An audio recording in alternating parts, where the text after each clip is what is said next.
Lalu seperti apa antisipasi bencana yang berpotensi terjadi saat pergantian tahun baru nanti? Sudah bergabung bersama kami Kepala Pusat Data Informasi dan Komunikasi Kebencanaan BNPB, Abdul Muhari. Selamat sore Pak Abdul. Selamat sore Mbak Saza. Pak Abdul, BMKG memang sudah memperingatkan bahwa fenomena La Nina ini membuat potensi cuaca ekstrim, terutama di libur Natal dan Tahun Baru yang cukup panjang ya Pak, yang sudah dimulai pada minggu Ya, ini. Kemungkinan mungkin baru akan selesai sebelum tanggal 6, karena tanggal 6 anak-anak sekolah baru masuk, cukup panjang 2 pekan, potensi cuacanya cukup ekstrim. Antisipasinya seperti apa Pak, kalau dari BNPB?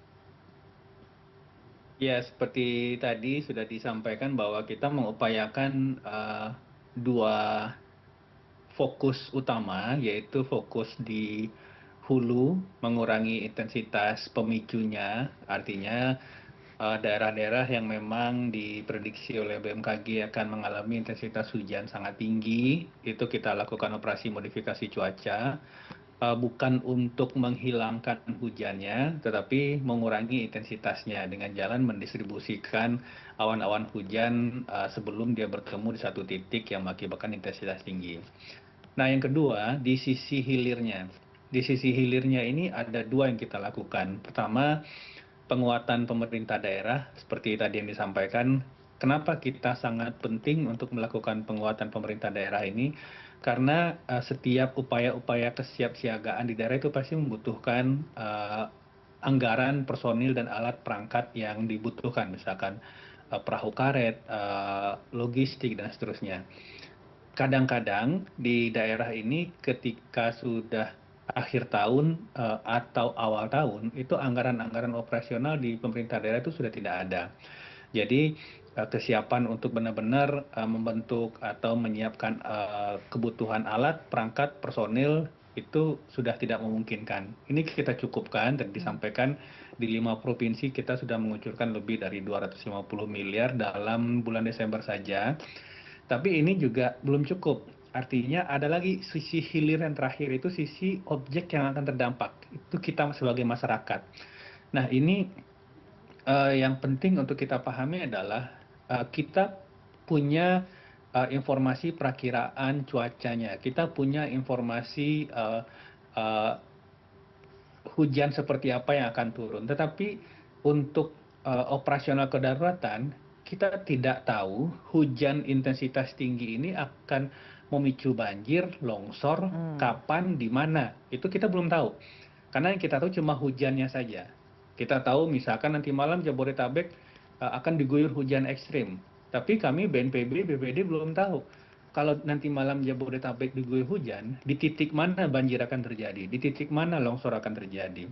Sehingga yang kami lakukan adalah kita meminta dukungan TNI Polri, Pol PP, masyarakat, relawan untuk benar-benar ketika informasi atau kondisi hujan ekstrim ini terjadi, bantu kita di level komunitas ini untuk bisa keluar rumah.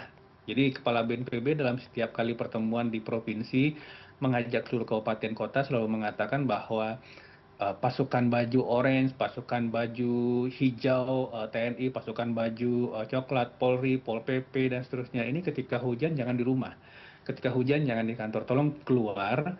Kalau seandainya ada indikasi bahwa debit air sungai terus naik, debit tanggul terus naik. Sebelum ini melimpas, kasih tahu, informasikan ke warga, bantu kita untuk segera mengevakuasi warga di daerah-daerah yang memang benar secara historis itu adalah rawan banjir. Kenapa? Karena ini akan sangat krusial dalam melakukan penyelamatan jiwa, dan kami harapkan warga masyarakat pun ketika sudah dihimbau oleh TNI, Polri, Babinsa, Babin Kaptimas untuk evakuasi, tolong dipatuhi. Karena kita punya pengalaman di longsor Sukabumi kemarin, ada satu warga yang sebenarnya sudah keluar dari rumah, tetapi melihat rumahnya tidak terdampak longsor pada saat itu, kemudian balik lagi ke rumah. Ketika yang bersangkutan balik lagi ke rumah, tiba-tiba di belakang rumahnya terjadi longsor dan akhirnya yang bersangkutan menjadi korban. Nah, hal-hal seperti ini kita lihat bahwa pemerintah sudah mengupayakan dari hulu sampai ke hilir, tetapi pada akhirnya yang akan menentukan kesiapan kita adalah kita di tingkat akar rumput, di tingkat level masyarakat, di tingkat level komunitas. Kami membutuhkan dukungan TNI Polri, Pol PP, aparat desa untuk bisa benar-benar ketika hujan itu benar-benar bisa melihat kondisi situasi di lingkungan. Kalau misalkan sungai sudah mulai melimpas, maka mari segera kita evakuasi masyarakat sebelum kemudian kondisinya makin memburuk. Karena dalam saat-saat sekarang, dari beberapa kondisi, dari beberapa laporan kejadian bencana dalam bulan Desember ini, itu waktu misalkan dari debit sungai naik kemudian melimpas menjadi banjir dan akhirnya menimbulkan korban, apalagi dari intensitas hujan tinggi yang menimbulkan ketidakstabilan lereng akhirnya longsor, itu dari menit hingga hitungan jam saja. Jadi benar-benar kesiapan kita, kami di BNPB menyebutnya siskambling bencana, Mbak. Kalau dulu kita punya sistem keamanan lingkungan dengan berkeliling tiap malam untuk mencegah gangguan keamanan, nah saat ini kita butuh itu untuk bisa merespon kondisi alam sebelum bencana terjadi. Jadi ini yang kita lakukan dari hulu, intensitas pemicunya sudah kita kurangi, pemerintah daerahnya kita siapkan, masyarakatnya pun kita arahkan benar-benar bisa siaga dalam menghadapi kondisi-kondisi kedaruratan. Baik, Pak Abdul, dari pemetaan yang dilakukan BNPB, sebenarnya daerah mana saja yang memiliki potensi rawan dan juga tinggi terhadap bencana hidrometeorologi tersebut? Walaupun tadi ya kita tidak tahu apakah cuaca ekstrim tersebut akan mengakibatkan bencana atau tidak, namun setidaknya masyarakat di sana bisa waspada jika memang terjadi cuaca ekstrim. Dari level provinsi itu setidaknya ada 5 provinsi yang secara historis itu dalam 20 tahun terakhir selalu menjadi penyumbang kejadian paling tinggi di bulan Desember untuk kejadian bencana hidrometeorologis. Sumatera itu adalah Sumatera Utara, Jawa itu Jawa Barat, Jawa Tengah, Jawa Timur, itu pasti karena populasi penduduk paling tinggi di situ. Kemudian Kalimantan itu Kalimantan Selatan, dan Sulawesi itu Sulawesi Selatan. Dan ini dalam bulan Desember ini benar-benar terjadi ya. Artinya awal Desember kita tahu ada 8 kabupaten kota terdampak banjir longsor di Sumatera Utara, ada Karo, Padang, Padang Silempuan, dan seterusnya. Kemudian disusul Sukabumi, Jawa Tengah, alhamdulillah tidak ada yang terlalu signifikan karena benar-benar kita lakukan upaya dari awal pendampingan ke daerah. Jawa Timur meskipun secara terpisah ada Ponorogo, Mojokerto dan seterusnya. Minggu lalu kita baru masih hingga saat ini masih dalam posisi tanggap darurat di Sulawesi Selatan. Ada Goa, Makassar, Sopeng dan seterusnya yang cenderung di tahun ini berkurang intensitas dan frekuensinya itu secara umum di Kalimantan, tetapi tentu saja tidak mengurangi kewaspadaan kita di sini. Nah, kalau kita turun lagi di level kabupaten, itu Kabupaten Bogor itu merupakan kabupaten dengan frekuensi kejadian bencana hidrometeorologi basah paling tinggi se-Indonesia. Kabupaten Bogor nggak jauh dari Jakarta. Kemudian ada Kabupaten Bandung, ada Banjarnegara, Cilacap, Jember, Trenggalek, dan seterusnya. Ini sudah kita mapping dan setiap kali kita ke daerah berkoordinasi dengan daerah. Jadi BNPB itu datang ke provinsi, kemudian memanggil serta semua kabupaten kota yang ada di provinsi tersebut. Lalu kita rapatkan kondisi-kondisi di kabupaten kota, dukungan-dukungan seperti apa yang akan dibutuhkan dalam menghadapi potensi kedaruratan. Nah, ini selalu kita sampaikan bahwa di Jawa Timur, Kabupaten A, B, C merupakan kabupaten yang paling sering terjadi bencana, hati-hati. Jawa Tengah A, B, C 1, 2, 3 kita ranking 10 terbesar, 10 kabupaten kota yang paling tinggi kejadiannya, 10 kabupaten kota yang paling besar dampaknya dan seterusnya. Jadi secara informasi ini sudah sampai ke daerah.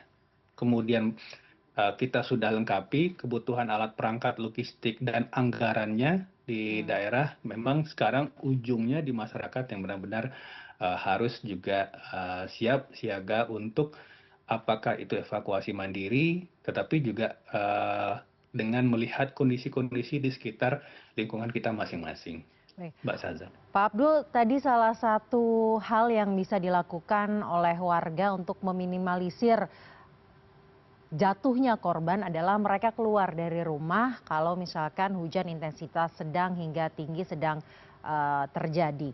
Mereka bisa kemana Pak? Itu satu. Apakah kalau misalkan rumah kerabat ataupun rumah keluarganya cukup jauh, mereka bisa mengungsi di mana? Itu satu. Dan paling tepat, paling aman mengungsinya di lokasi seperti apa?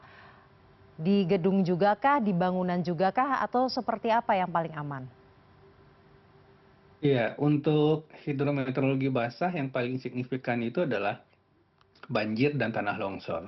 BNPB selalu menyampaikan bahwa dalam konteks real, kalau hujan sudah terjadi lebih dari 1 jam dan intensitasnya tinggi, Pak, yang kita sebut hujan intensitas tinggi ini dalam situasi real seperti apa? Sangat mudah sebab sebenarnya kalau objek yang kita tahu jaraknya dari posisi kita, misalkan dari rumah kita ada rumah si B yang jaraknya 100 meter, itu pada saat hujan itu tidak terlihat jelas, itu berarti hujan intensitas tinggi. Atau biasanya kita di jalan tol, Mbak Saza, begitu hujan intensitas tinggi, visibility kita terhadap mobil di depan itu kurang dari 50 meter, itu berarti hujan intensitas tinggi.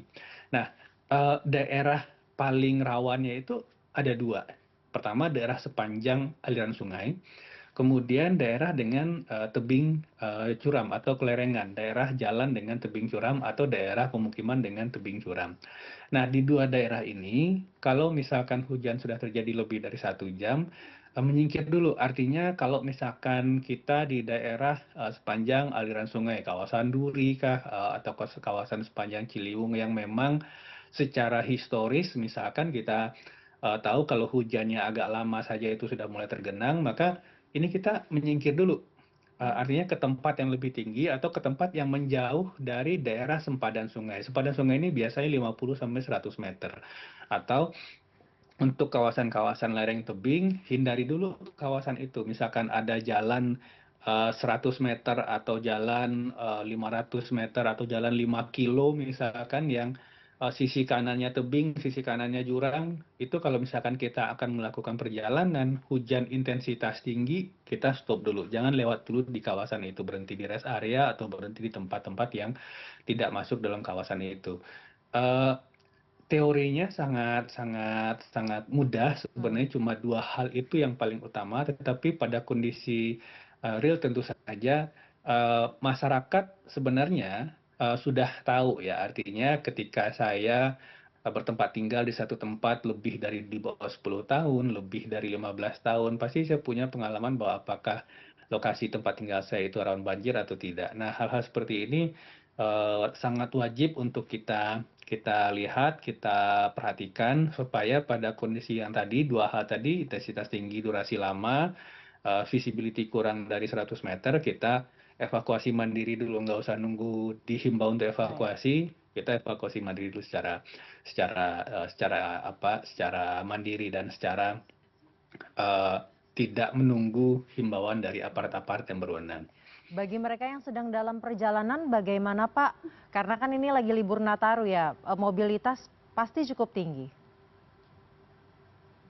Iya, untuk perjalanan tadi yang kami sampaikan, BNPB juga membuka laman website yang memberikan informasi pada hari ini itu daerah-daerah mana saja yang sedang terdampak bencana, apakah itu banjir, tanah longsor sampai level kecamatan, sehingga itu bisa diakses di inaris.bnpb.go.id. Tapi pada konteks eh, akhir tahun ini yang kita himbau kewaspadaan ada kepada masyarakat yang ingin melewatkan waktu bersama keluarga di daerah-daerah wisata luar ruang. Tentu saja liburan ini kita ingin berwisata di daerah wisata aliran sungai, glamping di Bandung Selatan misalnya. Nah, kami menghimbau ada dua hal kepada pengelola dan kepada pengunjung. Kepada pengelola, pastikan daerah wisata yang Anda kelola itu memiliki jalur evakuasi dan titik kumpul. Ini wajib, ini sangat penting. Kalau dimungkinkan akan lebih baik lagi memiliki sirine tanda bahaya. Jadi kalau misalkan ada kondisi-kondisi yang mungkin berpeluang terjadinya hal-hal kedaruratan, sirine dibunyikan, maka masyarakat yang ada dalam kawasan itu ikuti jalur evakuasi hingga titik kumpul. Nah, kepada pengunjung, pastikan ketika Anda berwisata ke tempat-tempat wisata luar ruang, ke lembah, ke air terjun, wisata sungai, wisata glamping atau kelerengan bukit dan seterusnya, pastikan ketika kita sampai kenali jalur-jalur evakuasi. Kalaupun misalnya tidak ada,